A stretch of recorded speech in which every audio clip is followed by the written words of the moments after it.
A girl who was created as a government experiment turns into a monster, loses control, and destroys everything in her path.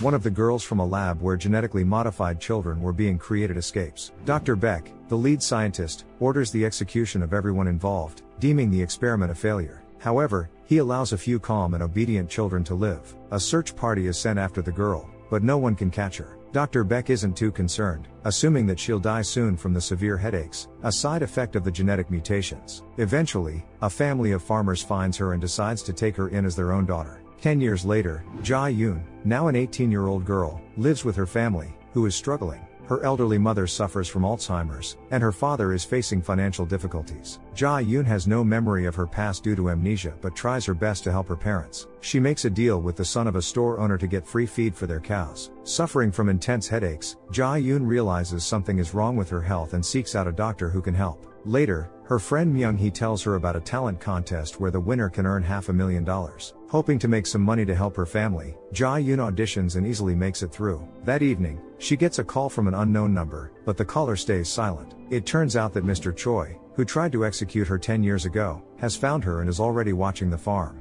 The next morning, Ja-yoon and Myung-hee almost miss their train to Seoul, where the live talent show will be held. In their frantic rush to reach the capital, they skip breakfast and decide to grab something to eat on the train instead. During the ride, Myung-hee, sensing Ja-yoon's potential, suggests that she could become her manager to help her rise to fame and start a music career. Hearing this, a guy sitting nearby starts laughing. He finds the girl's behavior amusing and tells Ja-yoon to stop pretending. She's genuinely confused and has no idea what he's talking about or why he's acting like they know each other. He calls her by her old nickname, Witch, and reminds her that they used to go by numbers before she had a real name. Still baffled, Ja-yoon asks him to leave her alone. The guy suddenly swings at her, but Ja-yoon stays calm, only shedding a tear out of fear. Myung-hee, shocked by his behavior, starts making a scene and demands the police handle the bully. Assuming he made a mistake or that Ja-yoon genuinely doesn't remember him, the guy moves to the next train car. He bumps into another passenger but doesn't apologize. Instead, he openly provokes the man, who tries to hit him.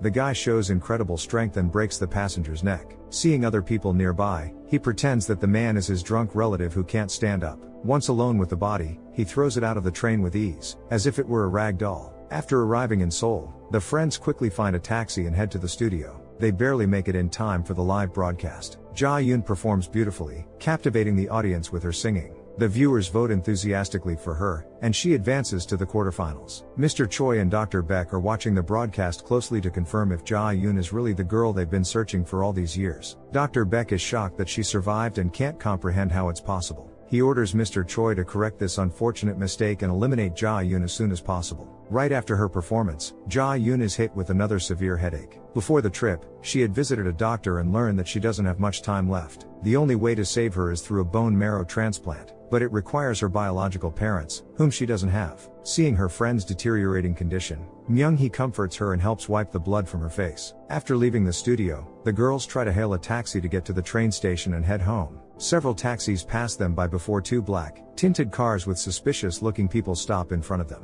Mr. Chan, a man in one of the cars, insists that the girls ride with him and his men, claiming he wants to discuss Ja-yoon's recent performance. Myung-hee senses the danger and tries to protect her friend, realizing these people mean harm. The girls manage to escape by flagging down another taxi just in time. Back in their hometown, the friends wait for a bus at the stop, but it's running late. Myung-hee decides to call her father, who's patrolling the area nearby. As soon as she steps away to make the call, a black SUV pulls up next to Ja-yoon. Inside is the guy she encountered on the train earlier. He tells her the bus won't be arriving anytime soon because its tires were slashed and warns her to hurry home if she wants to see her adoptive parents alive. The guy speaks to her in several languages, but Ja-yoon understands everything and runs home as fast as she can, telling Myung-hee to call the police. Myung-hee realizes something strange is happening and urgently tells her father to get to Mr. Goo's farm as soon as possible. The strange guy and his friends arrive at the farm first but keep their distance, observing as if waiting for something. Officer Do arrives shortly after and asks the strangers to provide identification. A few minutes later, Ja-yoon returns home, relieved to see that her family is safe and unharmed. Officer Do and his daughter stay for a while, making sure everything is in order, before heading home. Before leaving, the officer informs Ja-yoon that the people in the SUV are citizens with no criminal record but advises her to be cautious and vigilant. One night, a genetics professor returns home and notices a light on in his greenhouse. This strikes him as odd since he has a secret lab there, secured by a code that only he knows. Rushing to the greenhouse, the professor discovers the bodies of his wife and daughter. A young nobleman and his team were sent there to eliminate the professor on Dr. Beck's orders. They were only supposed to kill the professor, but the group, made up of young people with special abilities, has a taste for blood and couldn't resist the opportunity. At the same time, one of the guys torments the security guard, using his powers to make the guard take his own life. After killing the professor, they burn down the greenhouse and flee the scene. The next morning, Dr. Beck learns that the mission was a success and celebrates another victory. She suggests that Mr. Choi take a forced vacation since she's closing the local branch and plans to move to the headquarters in Seoul. Drive. Beck hopes that by then, she'll have captured Ja-yoon and, instead of eliminating her, will reset her factory settings to turn her into a controllable weapon, similar to the young nobleman and his friends. Realizing that Dr. Beck has written him off, Choi meets with Dr. Sung and strikes a secret deal. His primary goal is to eliminate Ja-yoon and others like her, to start the experiments from scratch. That evening, Ja-yoon and Myung-hee are having dinner with Ja-yoon's parents when her mother's illness flares up again. Due to her advancing Alzheimer's, the woman doesn't recognize her own daughter, believing Ja-yoon is still a child longing to find her real parents. That night, Ja-yoon is once again tormented by severe headaches and can't sleep. When she notices her friend has gone to the bathroom and hasn't returned, Ja-yoon follows and walks into a trap set by mercenaries who have infiltrated her home. Several armed men, led by Chan, have come to verify if she is indeed the result of Dr. Beck's experiments. Chan is convinced that Ja-yoon is the girl who escaped the lab 10 years ago. To confirm his suspicions, he threatens to kill her friend and orders one of the mercenaries to pull the trigger while holding Ja-yoon at gunpoint. Realizing that they're about to be killed, Ja-yoon reveals her true nature as someone with unique abilities. With a few swift moves, she takes down all the mercenaries and then brutally beats Chan. Trying to prove she isn't who he thinks she is, Ja-yoon insists that she remembers nothing. Chan, convinced she's a monster, refuses to believe her, and for that, he gets a bullet. At that moment, the young nobleman who had come with his team appears in the house. Unlike the mercenaries, he doesn't threaten Ja-yoon's family. Instead, he tries to explain to her who she really is. The young man claims that Ja-yoon has unique abilities. She can sing, dance, and learn better than anyone else in the world. He tells her she's a one-of-a-kind person with an extraordinary brain, but Ja-yoon can't believe it's true. She doesn't remember anything from her childhood and has no idea when they might have met or why he thinks so highly of her. Rather than going into details, he suggests she come with him to a place where everything will be explained, assuring her that no one will harm her adoptive parents or her friend. Meanwhile, Choi learns that the mercenary team has been completely wiped out and assembles a new, formidable squad to find and destroy the witch. The young nobleman, however, continues to doubt Ja-yoon's amnesia, believing she carefully chose her adoptive parents before escaping from the scientific lab. Choi tries to call Dr. Beck for assistance, but she ignores him, having no further use for his services or input. Ja-yoon is taken to a secret lab and strapped to a chair in one of the isolated rooms. Watching her through a one-way mirror, Dr. Beck welcomes her to the lab. Ja-yoon still doesn't understand what's happening or why she's there. She insists she doesn't want any trouble and begs to be released, but Dr. Beck explains that Ja-yoon is an expensive project they can't afford to lose again. Dr. Beck assumes that Ja-yoon truly lost her memory and forgot about the experiments. Otherwise, she wouldn't have gone on television to participate in a singing contest. Deciding to help her remember, Dr. Beck instructs her assistant to administer the first injection. Ja-yoon recalls that 10 years ago, she was part of an experiment aimed at creating criminal children with unique abilities. Their brains were subjected to genetic mutations, but one day they were all marked for elimination. Desperate to avoid becoming a victim of a failed experiment, she managed to escape. Dr. Beck admits that she was ordered to execute everyone involved in the experiment. Initially, the goal was to create physically strong, resilient, and merciless criminals that could be programmed and used for high-level objectives. At some point, the program spiraled out of control as the children became excessively violent. Most were eliminated, but Ja-yoon managed to escape. After so many years, everyone thought her brain had already failed, but she unexpectedly appeared on live TV, showcasing her superhuman abilities and exposing herself completely. Dr. Beck explains that these extraordinary abilities come with a severe downside. The human brain cannot handle such intense stress and starts to deteriorate. The severe pain Ja-yoon experiences is a result of the experiments and will only worsen until she eventually dies in excruciating agony. However, she acknowledges that she has a treatment that could extend Ja-yoon's life. One injection provides immense power and limitless abilities, but only for a month, after which new injections will be urgently needed. To demonstrate the benefits of her cooperation, Dr. Beck asks for a second injection to be administered to Ja-yoon. Once this is done, Ja-yoon feels significantly better, sensing the incredible power surging and hidden deep within her. Watching from the sidelines, the young nobleman realizes that Ja-yoon had been pretending to gain access to the injection. She had used them and feigned ignorance to end up in this situation. No longer in pain, Ja-yoon reveals the truth. She had been pretending to have amnesia all along. She always knew who she was but had escaped to survive. Learning that her brain would fail without proper treatment, she spent 10 years searching for a cure. Realizing that only Dr. Beck's medications could help her, she deliberately participated in the competition and exposed herself to draw their attention.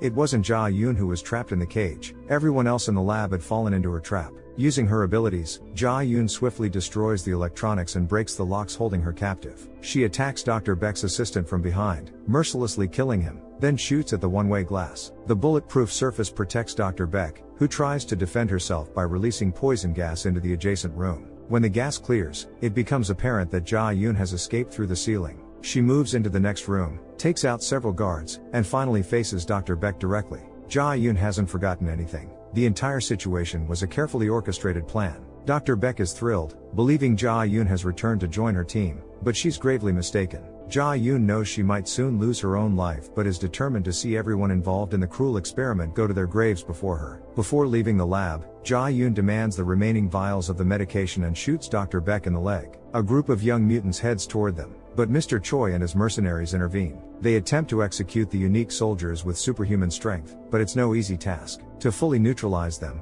they would need to shoot them in the head, but the nobleman and his friends are too agile. Using his strength, one of the mutants hurls a door at the mercenaries, taking out most of their pursuers. While the nobleman continues to approach Ja-yoon and Dr. Beck, his three companions stay behind to fight Choi and his men. In the end, the mercenaries manage to eliminate 2 of the special soldiers, but the girl with the knives handles the rest, escaping unharmed. The young nobleman finds Ja-yoon and attacks her, but she is too strong and doesn't feel his blows. As the unique product of the experiment, she is unmatched in both strength and ability. Demonstrating this clearly, Ja-yoon attempts to strangle the nobleman, predicting each of his moves. The nobleman refuses to give up and does everything he can to defeat her, but he remains too weak compared to the one they call the witch. Ja-yoon is faster, stronger, and more agile, making it extremely difficult for him. He dodges bullets and blows, but eventually, he finds himself in front of Ja-yoon, who is ready to pull the trigger one last time. At that moment, Mr. Choi intervenes in their confrontation and wounds Ja-yoon. He promises to execute both of them,